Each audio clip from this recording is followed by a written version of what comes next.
It is shocking that our Bible has been translated to every local language, but our constitution has not been translated. We need to translate the constitution to every local language, because even the colonialists that colonized this country, they came lying to us in the name of religion. They have misused the name of our God, this King Saul and his prophets of Baal. They misused the names of our God by telling us that we are God sent. We cannot be questioned because we have been chosen by God. There is God in heaven, but that God is the same one that gave us resources. He's the same God that gave us minerals. We have gold, we have oil, we have chromium, we have uranium that is not to the benefit of the people of Kenya. It is being mined, taken abroad as soil. Africans are now wide awake, and we don't want to be manipulated by Western puppets who pretend to be leaders that cares about their citizens. I've come across a video from a Kenyan activist called Kabero Morara. I want us to watch this video from him. I will be back. When I began my journey of seeking accountability and good governance, I never thought I'll be here or even to address you. I was a gentleman in my height of life. I'm 28 years old now, very busy. I had my company, which employs over 75 Kenyans. I had work to do, and a lot of it. I was not idle, but there is a higher calling. In this life, you reach a particular point where you have to do something that is beyond you. When you have to do something where you don't benefit in person. When you do something which is about other people. And it has cost me a lot. As I stand here today, I've had threats to my life. I've had threats to the life of my family. I've had salutes from DCI hung around my home with unmarked vehicles. I've had people try to track my phones, to hack my phones. I've had people searching my IP address when I'm browsing. I've had to change cars. I've had to get out of my house in somebody's boot, the boot of a vehicle. I've had to sacrifice my personal comfort and my personal luxury in the pursuit of a dream of a better Kenya that provides opportunities for the young people of this country to live, work, marry, and grow.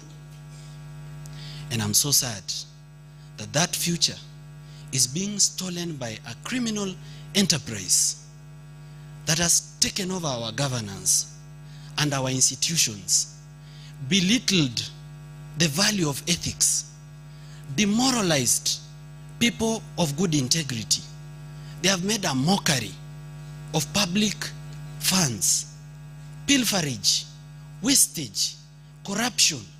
They don't do anything if it doesn't benefit them. They don't do anything if it is not associated with their stomach. So sad that to this extent, they still try to lord over us and call us our children. We have heard you. They listen, but they don't do. They listen, but they don't care. Sadly, you, the people of Kenya, have enabled them. You have participated in the fraud. During election, you sell to them your vote at 50 shillings, at 100 shillings, at 200 shillings. You have provided with them with the ammunition to kill us. We need to change.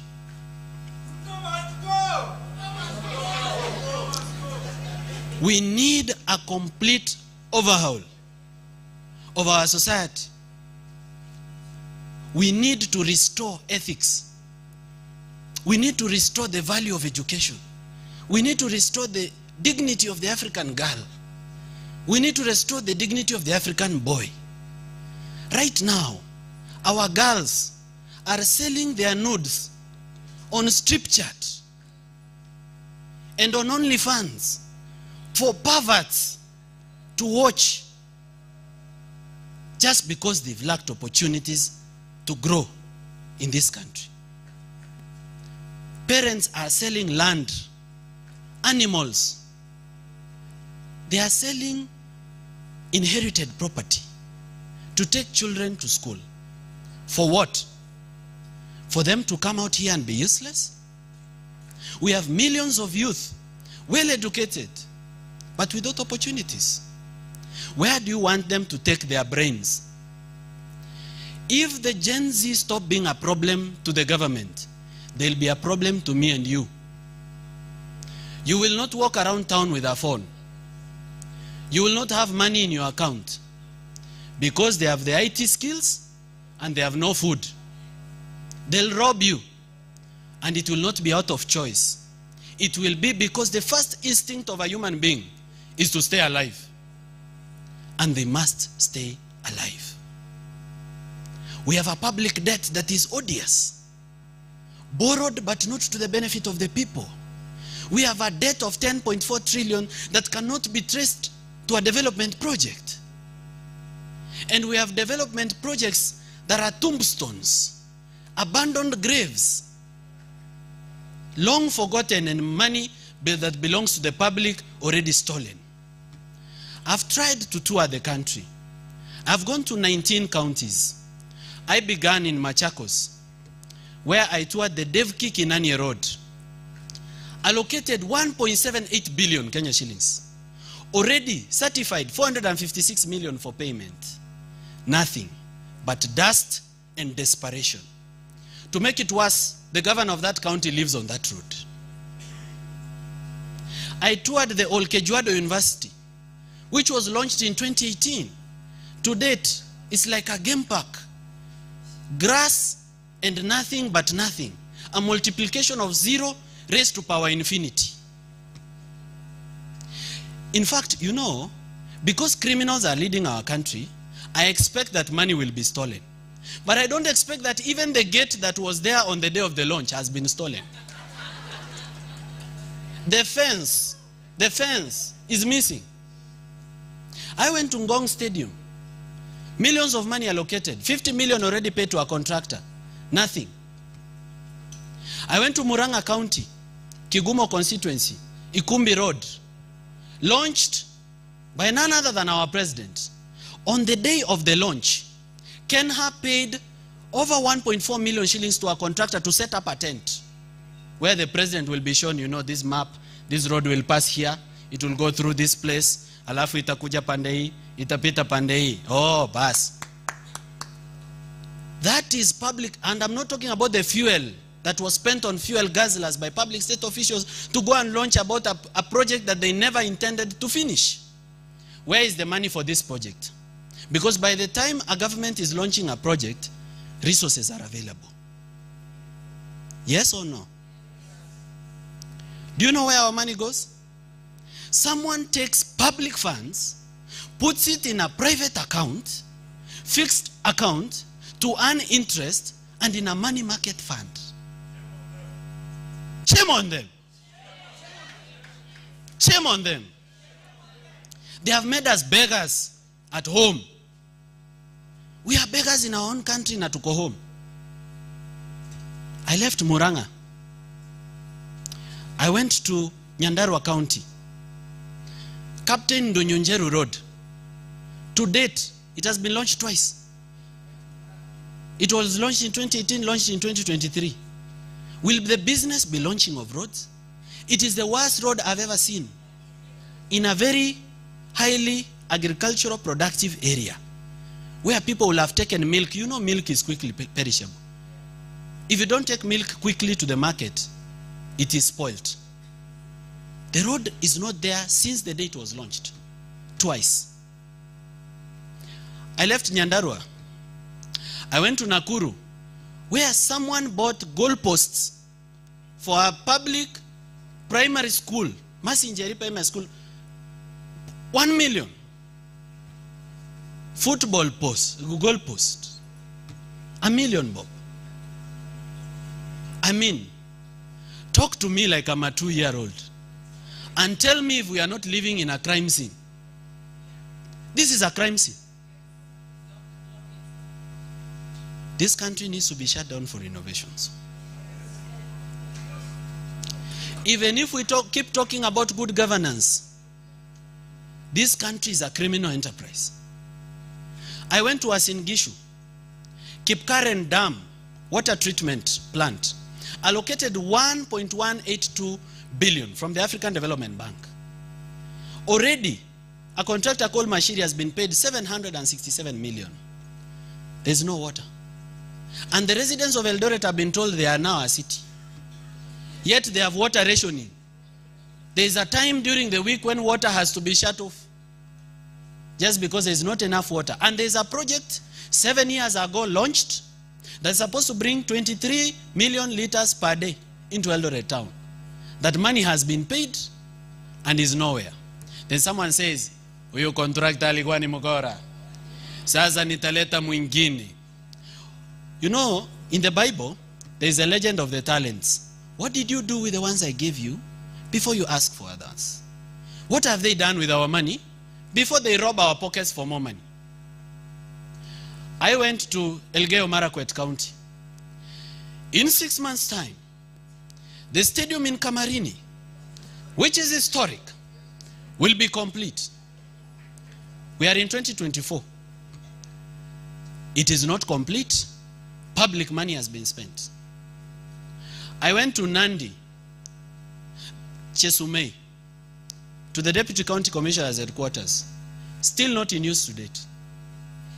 I went to Kisumu County, Kabonyo Kanyagwal.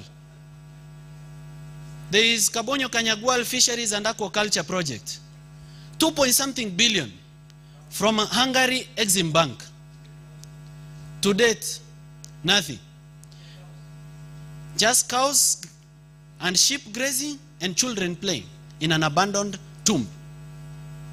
This is not a laughing matter. It should depress you. It should raise your blood pressure to no less than 170. You should be annoyed. You should be disappointed. But you know what? They don't care if you're disappointed. They operate on 3 principles: weaponized incompetence, emotional fatigue, and Stockholm syndrome. They weaponize incompetence by doing the bare minimum so that we expect the least. Then they make sure every day we have one corruption scandal for dinner, so that we are emotionally fatigued. Because when you go through pain every day, it reaches a point when you are fatigued with pain. Then from there they kick in the 3rd strategy, Stockholm syndrome, where now we, the abused, are developing sympathetic feelings towards the abuser. This is a government of a collusion of politicians in government and opposition to completely annihilate and finish their population. Now I wonder, when we are all dead, are they going to govern over graves? Who will they show off their wealth to? Because you know, wealth is only sweet when you can show it off. So when we are dead, who is the audience? To whom will they show off their 14 million and 17 million watches? To whom? When we are all dead. We must take back our country. This is a call for everyone. This fight is not for the poor. In fact, the rich have more to benefit from this fight. They should join us. They should provide the resources. Don't just abandon the Gen Z who have no money for cash bail. They are the only ones fighting in the streets. They are arrested by police. They can't even afford cash bail. They are wallowing in industrial prison. We have people of means and ability in our country who hate what is going on. They should come and defend their nation. Because when our economy improves, they will do better than they are doing now. They will enjoy their wealth better. If you're running a business, this is a moment for you to remember that we are your customers. And if we don't have money, we will not buy. Therefore, you should care about where we, our customers, are going to get money from. We are having an affordable housing program, which is affordable to no one. May I see by hands how many in this room can afford a bed sitter of 1.7 million in Kirinyaga? So how affordable is the affordable housing? To whom is it being built? I was in Makueni County to see the Water Stadium, which has been built with public funds. 100 and something million already paid to a contractor. Next to Water Stadium, before they even finish what they were already doing, they have cleared the bush, they have marked it, they have put the tombstone where the president will come to launch the project. They want to start affordable housing. Next to that affordable housing, there is another affordable housing that was built in the previous government. Incomplete, over 20 flats. 20 flats with units inside them. 1, 2, 3, 4, 5, 6, 7, 8, 9, 20 flats. The roof is caving in, the walls are cracking. We paid 1.6 billion for our embassy in London. And we are still paying 60 million shillings per year for rent at our embassy in London. I need to go to Pakistan, to Islamabad, where we've paid over 415 million for the High Commissioner's residence that is non-existent. Just cracked walls. Isn't it disappointing? This is a crime scene. This is economic terrorism. And we are just supposed to sit and watch. I'm 28 now. By the grace of God, if I'm supposed to get to 90, for how long do you expect me to watch this rubbish? It has reached a point when I must sacrifice my personal safety and not care about the consequences and say the truth as it is, unfiltered, without fear, with the hope that Kenyans are behind me, that they'll not abandon me, that they will stand with me at my hour of need, and if I go missing, they'll stand with my children. Please,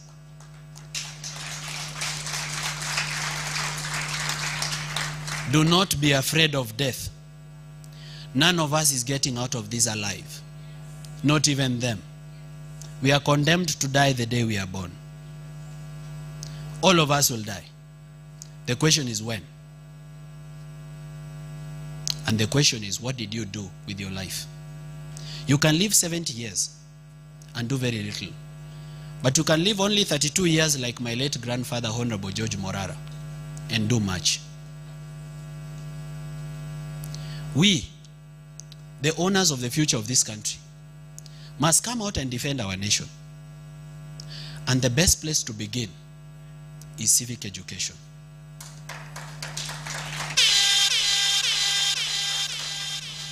Without everyone on board, Kenyans, we've lost it. We must find a way to bring everybody on board. Rich, middle class, or poor. Employed, unemployed. Entrepreneurial, non-entrepreneurial. Interested in politics, disinterested. Kikuyu, Kamba, Luo, Luya, Taita, Mijikenda. We need everyone on board. We need a resounding majority to say no. That is the only way we'll bring back our country. Right now, a majority of our country has political illiteracy. They can be hired for 50 bob to shout at rallies and say, tunakushukuru sana, sisi watu wa hapa, kweli bila wewe hatujui tungekuwa wapi. Umetusaidia na umetutetea. Umetuwekea mtu wetu katika serikali. Sasa tuko na imani kwamba mambo itafanyika. Can I ask you something, audience? You saw the net worth of cabinet appointees. Why would a person with a wealth of 2.2 billion want a job that pays 1.4 million per month?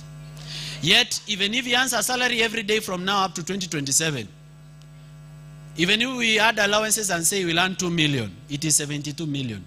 What is this incentive? What is this love they have for this country? Wow. Exceptional. They love us so much. They cannot believe we are suffering. They would like to help. They would like to do everything in their possible power to assist us. But no, they don't. They are coming to enrich themselves, to enrich their families, to buy gifts for their girlfriends with our public money. I wish they would invest the money they steal in Kenya by building industries and building houses so that people can have jobs. But they take our money to foreign accounts. They take our money outside the country. We lose. We never gain. Kenyans, you might not be me. You might not have the platform that I have. You might not have the following that I do. You might not be as eloquent as myself. But the little that you do, in the space that you occupy, together, it counts for much. You may have only 100 followers. Okay, you may not even have a social media account. But if you speak to your family, speak to your children, speak to your in-laws, speak to your friends, speak to someone that you meet at the matatu, on a date with your girlfriend, talk about good governance.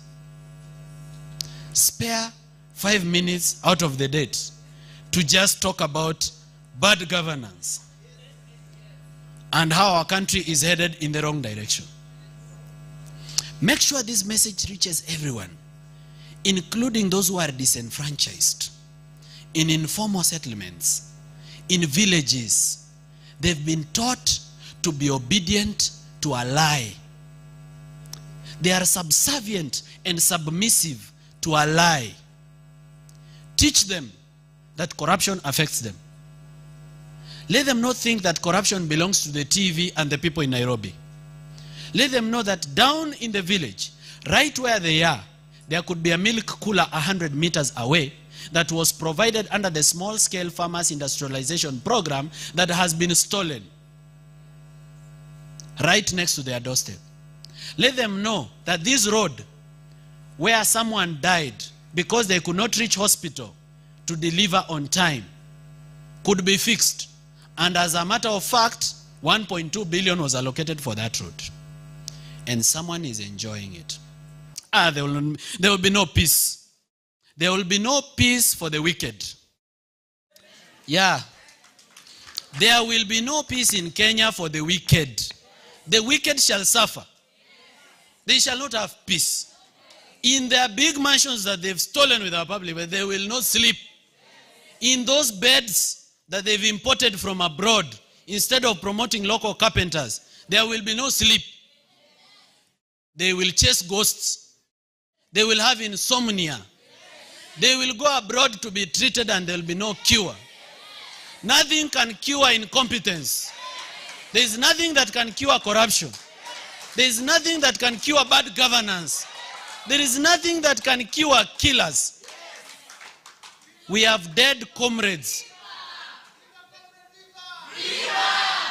We have dead comrades in morgues with bullets, shot by public officers in the name of police who are underpaid. Today I put a tweet on my Twitter account. The government said it has increased the salaries of police officers by 40%. A police officer who was confident enough shared with me his payslip, and is no more than 13%. And in that 13%, there are so many deductions you can even not talk about them. There is even the housing fund. How do you take money from us, build us a house, then again sell it to us? It's an elephant, a white elephant. Ladies and gentlemen, there is something you and I can do. Do not be cheated to think that you are hopeless. Do not leave this for the media. Do not leave this to be just a work of the civil society. Do not leave it for the lawyers to read the Constitution. It is shocking that our Bible has been translated to every local language, but our Constitution has not been translated. We need to translate the Constitution to every local language, because even the colonialists that colonized this country, they came lying to us in the name of religion. They have misused the name of our God, this King Saul and his prophets of Baal. They misused the names of our God by telling us that we are God sent. We cannot be questioned because we have been chosen by God. There is God in heaven. But that God is the same one that gave us resources. He's the same God that gave us minerals. We have gold. We have oil. We have chromium. We have uranium. That is not to the benefit of the people of Kenya. It is being mined, taken abroad as soil. They say we are taking soil samples for clinical research, for geospatial research. Yet they are taking our gold and we are using to launder the proceeds of crime. Pastors here in Kenya are laundering corruption proceeds. A church owns a beach plot in Diani. A church owns a mall. A church owns a helicopter. On behalf of who? Politicians. We need our country back. Ladies and gentlemen, I'm passionate about the subject of good governance. I could speak on and on, but limited am I with time. In another 6 months, nitazungumuza na huyu mjumbe wenu. We have over 160,000 jobs za mjengo, real people working, and 5,000 youths on our digital highway. I spoke to the ambassador. They are providing 20.5 billion ya hawa wakulima hawa, ili hawa wote waweze kusaidika kutoka mpango wetu huu katika serikali yetu hii ambayo tumeleta watu wote pamoja ili tuweze kuwa na maendeleo. Ni kweli si kweli? Salale. Kweli nyinyi watu wa KICC mumejielewa. It seems like African leaders, exactly they climb to power, they are called somewhere to be given a script of how they should rule their countries. That is how, because it's not a coincidence that, exactly what is happening in Kenya is what happens in Ghana. When our current president came to power, who is Nana Akufo-Addo, when he came to power, one of his main, I don't know if I should call it policy or I should call it a promise. One of the main promised, I think he said he promised God, is to build him a cathedral. So he decided to go on to build a cathedral. And a lot of people complain. I mean, Ghanaians were complaining that we have a lot of deficits when it comes to infrastructure. We have a whole deficit of infrastructure that we need. So you cannot build a cathedral just because you think you promise God that you build him a cathedral. He went ahead pushing money into this project, and so far they have spent 58 million Ghana cedis.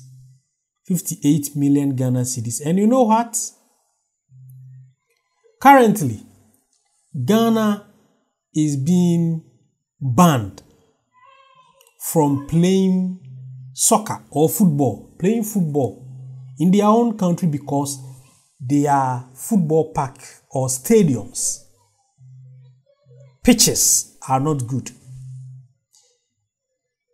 Ghana Stadium, all the stadiums Ghanaians have in this country, their pitches are not sufficient enough to be played football on.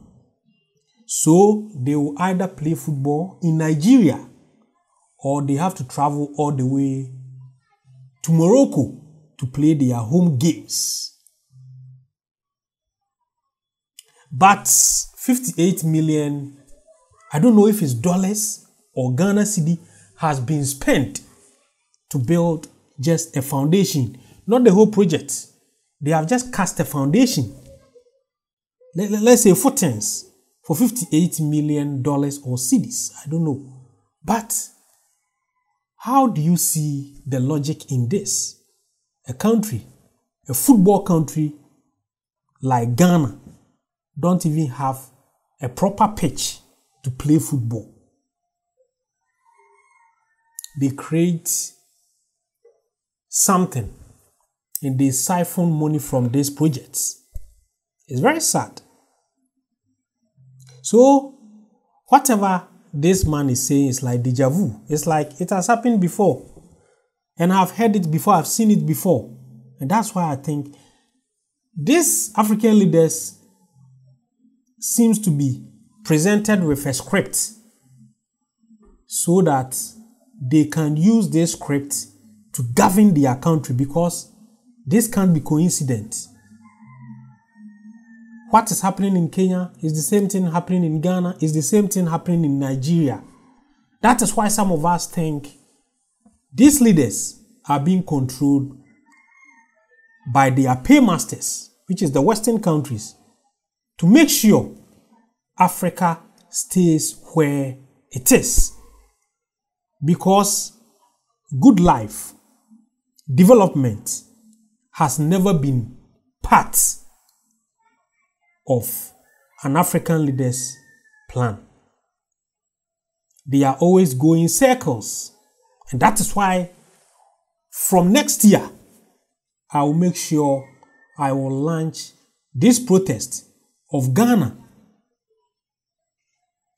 starting to draft National Development Plan, because the manner we are doing our politics is not going anywhere. We are just going to suffer. We are just our new generation are also going to suffer, and they are going to suffer more because the new generation need infrastructure. The new generation need business environment to strive. And if we are going to go the same way we are going as things retrogress, then we are going nowhere. It's about time Africa, we wake up. And I'm saying, I'm going to launch a protest of Ghana drafting National Development Plan, so that we are not going to use your policies. We are not going to use your manifesto.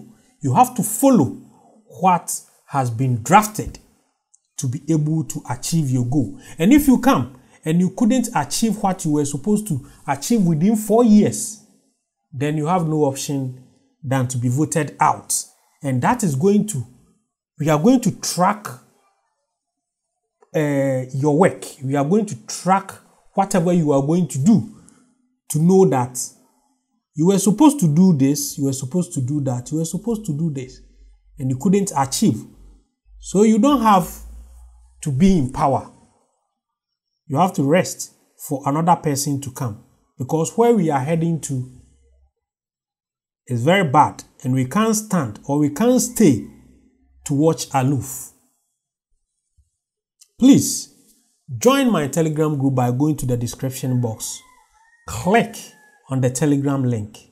It will take you straight to the Telegram platform. Join us for us to discuss or talk about the well-being of Africa and of Africans in diaspora. And if today is also your first time coming to this channel, then don't forget to subscribe to our channel and turn on the notification button so that anytime I upload any great content, you will be notified. I'm always your guy, De-Graft Amoako. You can follow me on all social media by I am De-Graft. Thanks for watching.